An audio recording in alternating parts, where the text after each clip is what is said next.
ബീഹാറിൽ ഞാൻ പറഞ്ഞതുപോലെ പ്രവചിച്ചതുപോലെ തന്നെ സംഭവിച്ചിരിക്കുകയാണ്. എന്നെ നിങ്ങൾക്ക് 100% വിശ്വസിക്കാമെന്നാണ് ഇത് തെളിയിക്കുന്നത്. ബീഹാർ ഇലക്ഷന്റെ വോട്ട് എണ്ണുന്നതിന് മുൻപ് ഞാൻ പ്രസിദ്ധീകരിച്ച ഈ 2 വീഡിയോകളുടെ അവസാന ഭാഗത്ത് പറഞ്ഞത് എന്താണ് എന്ന് പലരും ശ്രദ്ധിച്ചു കാണില്ല. അതിനാൽ അത് ഒന്നുകൂടി കേട്ടുകൊള്ളൂ. ഇനി എൻ്റെ അഭിപ്രായം എന്താണ് എന്ന് പറയാം. ഈ എക്സിറ്റ് പോളുകൾ വെറുതെ പറയുന്നതാകാൻ വഴിയില്ല. അവർക്ക് മോദിയുടെ സെലക്ഷൻ കമ്മീഷനിൽ നിന്നും കൃത്യമായ വിവരം ലഭിച്ചിട്ടുണ്ടായിരിക്കാം. അതിനാൽ നോൺ ബയോളജിക്കൽ മോദിയുടെ എൻഡിഎക്ക് 180 സീറ്റുകൾ കിട്ടുമെന്നാണ് എൻ്റെ ഒരു കണക്കുകൂട്ടൽ. അത് ബീഹാറിലെ ജനങ്ങൾ വോട്ട് ചെയ്തിട്ടല്ല, മറിച്ച് മോദിയുടെ സെലക്ഷൻ കമ്മീഷന്റെ മാജിക്കാണ്. എൻ്റെ അഭിപ്രായത്തിൽ മോദിക്ക് സ്വന്തമായി സെലക്ഷൻ കമ്മീഷൻ ഉള്ളതിനാൽ ഈ ഗോദി മീഡിയകളുടെ സർവേകൾ ശരിയാകാൻ തന്നെയാണ് സാധ്യത. 180 സീറ്റുകളെങ്കിലും മോദിക്കും കൂട്ടർക്കും അവർ റെഡിയാക്കി വെച്ചിട്ടുണ്ടാവാം എന്ന് തന്നെയാണ് ഞാൻ കരുതുന്നത്. മറിച്ച് ഈ സ്വതന്ത്ര മീഡിയകൾ റിപ്പോർട്ട് ചെയ്തതുപോലെ സംഭവിക്കുകയാണെങ്കിൽ അത് വലിയ അത്ഭുതം എന്നേ പറയേണ്ടൂ. കേട്ടല്ലോ അല്ലേ? മോദിക്കും കൂട്ടർക്കും മിനിമം 180 സീറ്റുകൾ കിട്ടുമെന്നാണ് ഞാൻ പറഞ്ഞത്. ഇനി സംശയമുള്ളവർക്ക് ചാനലിൽ ചെന്ന് ഈ വീഡിയോകളുടെ അവസാനം ഒന്നുകൂടി കണ്ട് അത് വെരിഫൈ ചെയ്യാവുന്നതാണ്. ഈ ബീഹാർ അസംബ്ലി തെരഞ്ഞെടുപ്പോടുകൂടി ഇന്ത്യയിലെ ജനാധിപത്യം നോർത്ത് കൊറിയയ്ക്കും റഷ്യയ്ക്കും സമമായി മാറിയിരിക്കുകയാണ്. അത് എങ്ങനെയാണെന്ന് അല്പം പോലും സംശയമില്ലാതെ മനസ്സിലാക്കി തരാം. അതുപോലെ ചില സീറ്റുകളിലെ വിചിത്രമായ ചില സ്ഥാനാർത്ഥികളുടെ വിജയങ്ങളും ഈ തെരഞ്ഞെടുപ്പ് ഫലത്തെക്കുറിച്ചുള്ള ചില പ്രമുഖ ആളുകളുടെ പ്രതികരണങ്ങളും നമുക്ക് കാണാം. ചാനൽ ഇഷ്ടപ്പെടുന്ന സബ്സ്ക്രൈബ് ചെയ്യാത്തവർ സബ്സ്ക്രൈബ് ചെയ്യാൻ മറക്കരുതേ. പല ആളുകൾക്കും ബീഹാറിലെ ഇലക്ഷൻ റിസൾട്ട് കണ്ടപ്പോൾ വലിയ അത്ഭുതമാണ് ഉണ്ടായത്. എന്നാൽ 180 കുറയാതെ അവർക്ക് സീറ്റുകൾ ലഭിക്കുമെന്ന് ഞാൻ പറഞ്ഞപ്പോൾ ഞാൻ പ്രതീക്ഷിച്ചത് 200 കുറയുകയില്ല എന്ന് തന്നെയാണ്. അതുപോലെ തന്നെ സംഭവിച്ചിരിക്കുകയാണ്. 202 സീറ്റാണ് മോദിയുടെ സെലക്ഷൻ കമ്മീഷൻ അവർക്ക് റെഡിയാക്കി കൊടുത്തത്. ലോകത്തിൽ നിഷ്പക്ഷമായി തെരഞ്ഞെടുപ്പ് നടക്കുന്ന ഒരു രാജ്യങ്ങളിലും ഇങ്ങനെ സംഭവിക്കുകയില്ല. ഭരിക്കുന്ന പാർട്ടി എത്ര മികച്ച ഭരണം കാഴ്ചവെച്ചാലും ഒരിക്കലും ഇത്രയധികം സീറ്റുകൾ അവർക്ക് ലഭിക്കുകയില്ല. ഇന്ത്യയുടെ ചരിത്രത്തിൽ ആദ്യമായാണ് 20 വർഷം തുടർച്ചയായി ഭരിക്കുന്ന ഒരു മുന്നണിക്ക് അല്ലെങ്കിൽ പാർട്ടിക്ക് 85%-ലധികം സീറ്റുകൾ ലഭിക്കുന്നത്. ഇത് നോർത്ത് കൊറിയയിലും റഷ്യയിലും നടക്കുന്നതിന് സമാനമാണ്. അത്ര വലിയ പാതാളത്തിലേക്കാണ് മോദിയും മോദിയുടെ സെലക്ഷൻ കമ്മീഷനും ചേർന്ന് ഇന്ത്യയെ കൊണ്ടെത്തിച്ചിരിക്കുന്നത്. അമേരിക്കൻ മാധ്യമമായ പൊളിറ്റിക്കോയിൽ റഷ്യയിൽ നടന്ന തെരഞ്ഞെടുപ്പിനെ കുറിച്ച് വന്ന ഈ വാർത്ത കണ്ടോ? അതിൽ പറഞ്ഞിരിക്കുന്നത് പുടിൻ റഷ്യയിലെ അട്ടിമറിച്ച തെരഞ്ഞെടുപ്പ് 87% വോട്ടുകൾ നേടി വിജയിച്ചിരിക്കുന്നു എന്നാണ്. അവരുടെ ഹെഡിങ്ങിൽ വിജയിച്ചു വിൻസ് എന്നത് കോട്സിൽ കൊടുത്തിരിക്കുന്നത് കണ്ടോ? അതായത് യഥാർത്ഥത്തിൽ വിജയിച്ചതല്ല, മറിച്ച് അട്ടിമറിച്ചതാണ് എന്ന് വ്യക്തമാക്കിക്കൊണ്ട് അമേരിക്കൻ മാധ്യമം തന്നെയായ USA ടുഡേയിൽ നോർത്ത് കൊറിയയിലെ തെരഞ്ഞെടുപ്പിനെ കുറിച്ച് വന്ന ഈ വാർത്ത കണ്ടോ? അതിൽ പറഞ്ഞിരിക്കുന്നത് കിം ജോങ് ഉൻ 100% വോട്ടുകൾ നേടി തെരഞ്ഞെടുക്കപ്പെട്ടിരിക്കുകയാണ് എന്ന്. ഈ വാർത്തയിലും തെരഞ്ഞെടുക്കപ്പെട്ടു, ഇലക്റ്റഡ് എന്നുള്ളത് അവർ കോട്സിൽ കൊടുത്തിരിക്കുന്നത് കണ്ടോ? അതായത് അതും ഒരു തെരഞ്ഞെടുപ്പല്ല, ഇലക്ഷൻ അല്ല, മറിച്ച് സെലക്ഷൻ ആണ് എന്നാണ് ആ ഹെഡിങ്ങിലൂടെ അവർ അർത്ഥമാക്കുന്നത്.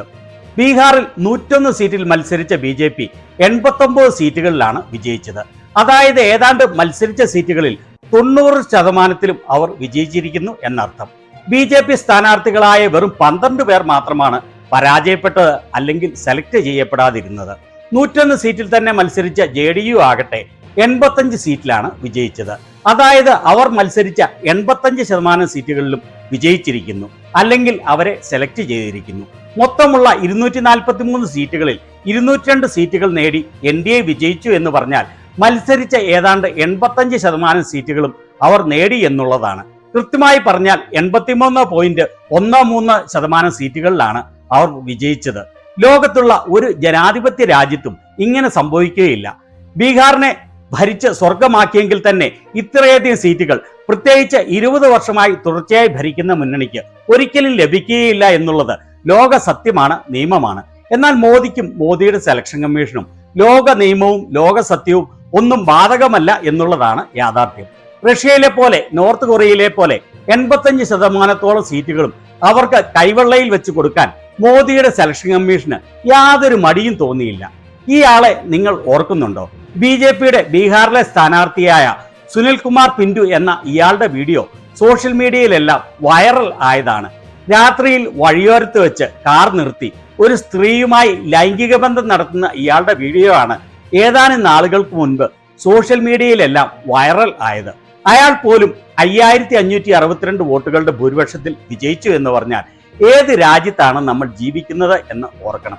എന്റെ അടുത്ത സുഹൃത്താണ് പിന്റു. അയാൾക്ക് വോട്ട് നൽകണമെന്ന് പറഞ്ഞ് കേന്ദ്ര ആഭ്യന്തരമന്ത്രി എന്ന് പറയുന്ന അമിത്ഷാ ഇയാൾക്ക് വേണ്ടി തെരഞ്ഞെടുപ്പ് പ്രചാരണം നടത്തിയതും ആണ്. पिंटू जो है सुनील भाई, पिंटू मेरा खास दोस्त है भाई, इसको जरूर जिताना.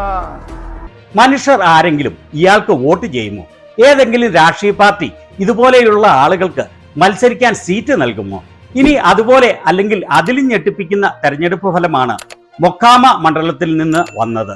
തെരഞ്ഞെടുപ്പ് പ്രചാരണ സമയത്ത് RJDയിൽപ്പെട്ട ആളെ വെടിവെച്ചു കൊന്ന കേസിൽ അറസ്റ്റിലായ NDAയുടെ സ്ഥാനാർത്ഥി അനന്ത് കുമാർ സിംഗ് 28,000-ൽ-അധികം വോട്ടുകളുടെ ഭൂരിപക്ഷത്തിനാണ് ഇവിടെ RJD സ്ഥാനാർത്ഥിയെ തോൽപ്പിക്കുന്നത്.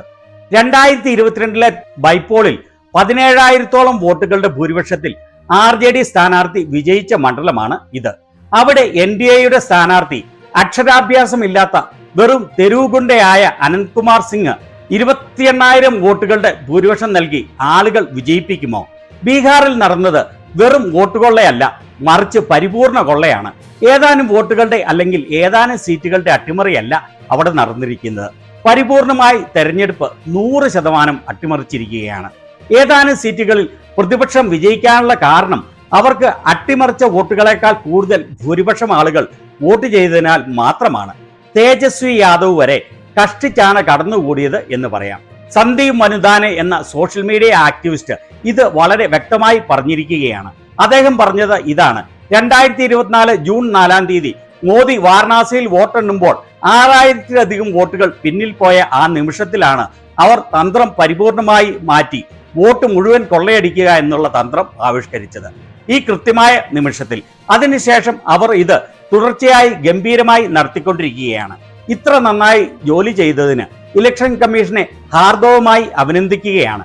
വിദ്യാഭ്യാസ വിദഗ്ധരും സാമൂഹിക രാഷ്ട്രീയ ശാസ്ത്രജ്ഞനുമായ സുഹാസ് പലശിക്കർ ഇതിനെ കളിയാക്കിക്കൊണ്ട് പറഞ്ഞത് ഇങ്ങനെയാണ്: പാർട്ടികൾ 80-90% മത്സരിച്ച സീറ്റുകളും വിജയിക്കുമ്പോൾ എന്തുകൊണ്ടാണ് ബാക്കിയുള്ള 10-20% സീറ്റുകളിൽ അവർ പരാജയപ്പെട്ടത് എന്നുള്ളതിനെക്കുറിച്ചല്ലേ ഇലക്ഷൻ അവലോകനങ്ങൾ നടത്തേണ്ടത്. സോഷ്യൽ മീഡിയയിലൂടെ ആക്ടിവിസം നടത്തുന്ന സർക്കാസം എന്ന വ്യക്തി വോട്ടെണ്ണുന്നതിന് 2 ദിവസം മുൻപ്, അതായത് നവംബർ 12-ാം തീയതി എക്സിൽ കുറിച്ചത് ഇങ്ങനെയാണ്: ബീഹാറിൽ NDAയ്ക്ക് 200-ൽ 1 സീറ്റെങ്കിലും കുറഞ്ഞു പോയാൽ ജ്ഞാനേഷ് കുമാറെ, അത് താങ്കൾക്ക് വലിയ നാണക്കേടാവും, താങ്കളുടെ വലിയ പരാജയം ആകുമെന്ന്. അദ്ദേഹം പറഞ്ഞതുപോലെ തന്നെയാണ് ഇലക്ഷൻ കമ്മീഷൻ ചെയ്തത്. അതിനാൽ ജ്ഞാനേഷ് കുമാറിന് എന്തുകൊണ്ടും അഭിമാനിക്കാം. സുപ്രീം കോടതിയിലെ സീനിയർ അഭിഭാഷകനായ സഞ്ജയ് ഹെഗ്ഡെ പറഞ്ഞത് ഇങ്ങനെയാണ്: ഇതുവരെ നമുക്ക് നോർത്ത് കൊറിയയുടെ ലെവലിലുള്ള വിടുപണി ചെയ്യുന്ന മീഡിയകളായിരുന്നു ഉണ്ടായിരുന്നത്. ഇപ്പോൾ നോർത്ത് കൊറിയ ലെവലിലുള്ള ഇലക്ഷൻ റിസൾട്ടും നമുക്ക് ഉണ്ടായിരിക്കുകയാണ്. സിഡ് ശർമ്മ എന്ന എക്സ് യൂസർ എഴുതിയിരിക്കുന്നത്: ഏറ്റവും വലിയ ജനാധിപത്യം, അഭിനന്ദനങ്ങൾ. ഇനി ഞാൻ വോട്ട് ചെയ്യാൻ മെനക്കെടുകയില്ല. അതിനു പകരം ജ്ഞാനേഷിന്റെ കുടുംബത്തെ എനിക്ക് വേണ്ടി വോട്ട് ചെയ്യാൻ അനുവദിക്കുകയാണ്. ബോലെ ഭാരത് എന്ന യൂട്യൂബ് ചാനൽ ജ്ഞാനേഷ് കുമാറിന്റെ ഈ ചിത്രം പങ്കുവച്ചുകൊണ്ട് എഴുതിയത് ഇങ്ങനെയാണ്: ബീഹാർ ഇലക്ഷന്റെ യഥാർത്ഥ വിജയി ഈ ചിത്രത്തിൽ കാണുന്ന ആളാണ് എന്ന്.